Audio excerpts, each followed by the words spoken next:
We are going to begin building this piece by attaching the very first coil. This is that one. This is probably quite a bit longer than we need. One of the things I like to do is just kind of sketch for myself the outline of the base, just to get an idea. If you're doing something that is really, like you want it to be a very specific shape, then you would probably want to use like a template and stuff like that, which is a whole different video that we'll talk about. But in general, you can kind of just at least get an idea for your base. So I'm just going to make like an oval. I'm not cutting it, I'm just kind of drawing on it to get an idea of the shape I want. And only just because like I think oval is kind of a nice shape. It gives you a few options to kind of expand out and do some different things. I mean, you can get pretty creative. So now inside this oval, I'm going to actually slip and score it, which I've talked very briefly about in other videos, but this is really that project where you're going to have to learn how to slip and score a little bit to make sure that things are really attached. I only slip and score my first coil of the day, if that makes sense. So this is my first coil of the day on this piece. If I let this piece set up overnight and then I come back, I'm going to slip and score my first coil as I continue on, which will be later in this video after a time lapse or something. I'm going to show you guys.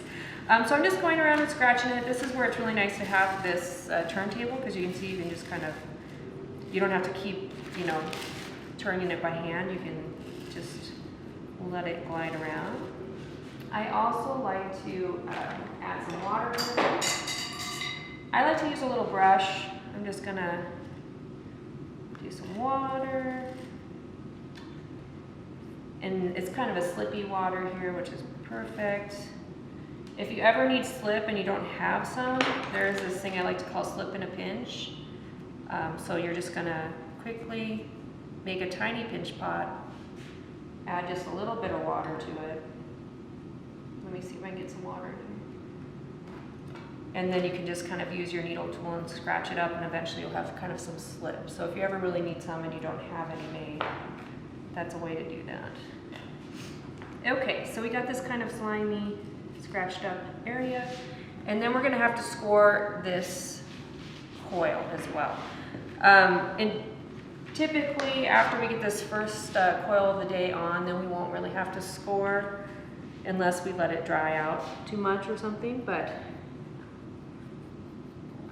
just because the clay is so fresh, you can kind of blend it without scoring at a certain point.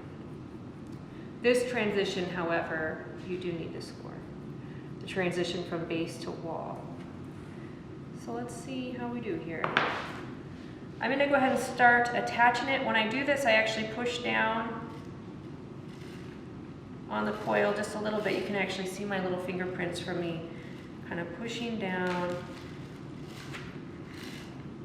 as I move around the piece. I don't know if I scratched enough of it, but close. Ooh, a little more there. And then I just kind of pinch it off. You could just cut it if you want it to be real perfect. You can kind of cut it and make it a nice coil. So I have that first coil on. All of this is extra clay that I'm going to cut off here in just a minute so that I can use it as coils and kind of recycle it into the piece. And then I'm going to blend it in. So this very first coil, I actually just kind of take my finger and just blend that clay into the base. The other thing I'm going to do is always support the outside. So if I'm blending the inside, I'm supporting the outside. If I'm blending the outside, I'm supporting the inside. And one of the reasons we do that is because these tend to just get really wide and flat and crazy, really out of control quick.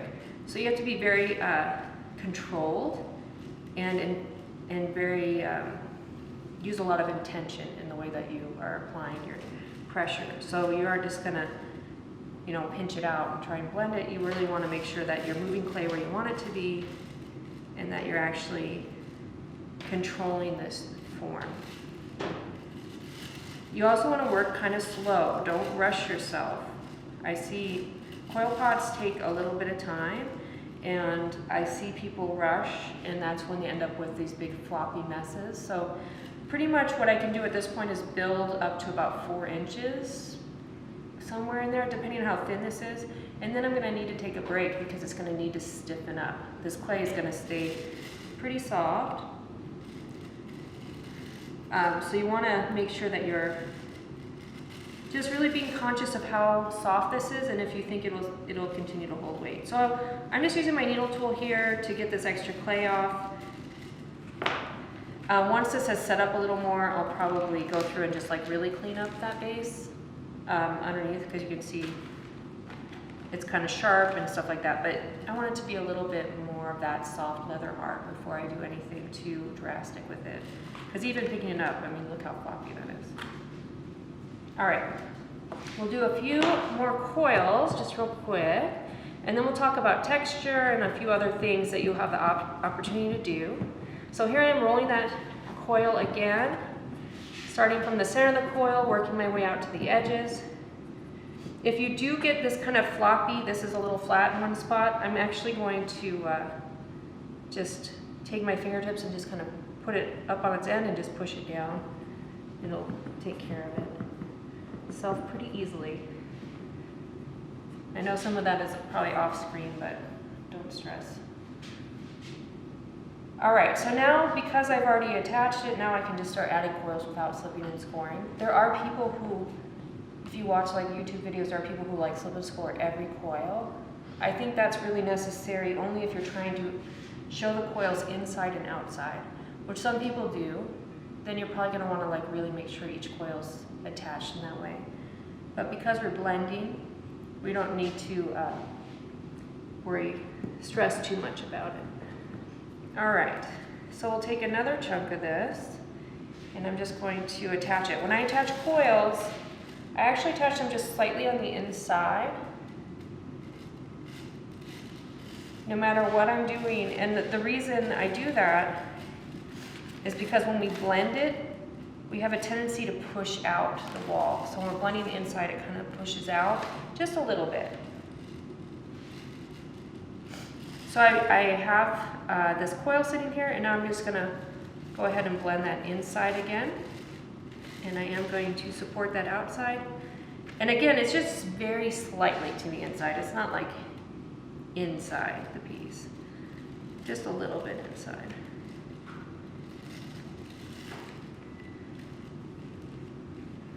The thing with coil pots is it's like really easy to make them go wider. It's a lot harder to make them go more narrow.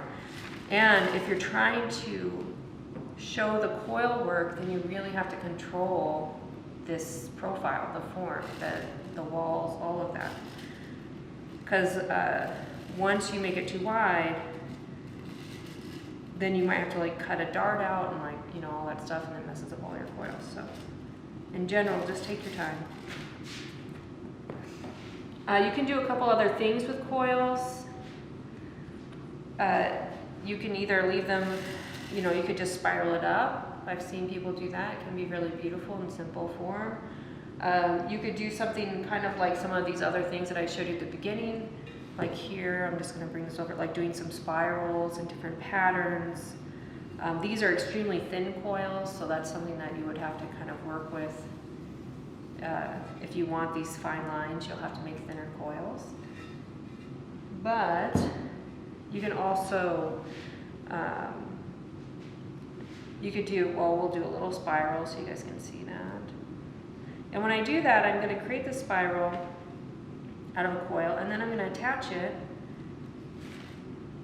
And then I still have to blend one side of it. It still has to be attached, like really merged together. So when I attach something like that, you can see on the inside, I really blend that together. And then I can kind of build around it. So you can get pretty creative with this. You can even use just like little balls of clay. Anything that you can create a wall out of and then blend one side of will be pretty okay, as long as you make sure that it's really attached. You can do negative space. Like I could do like little porthole, I guess, if you want to call it that.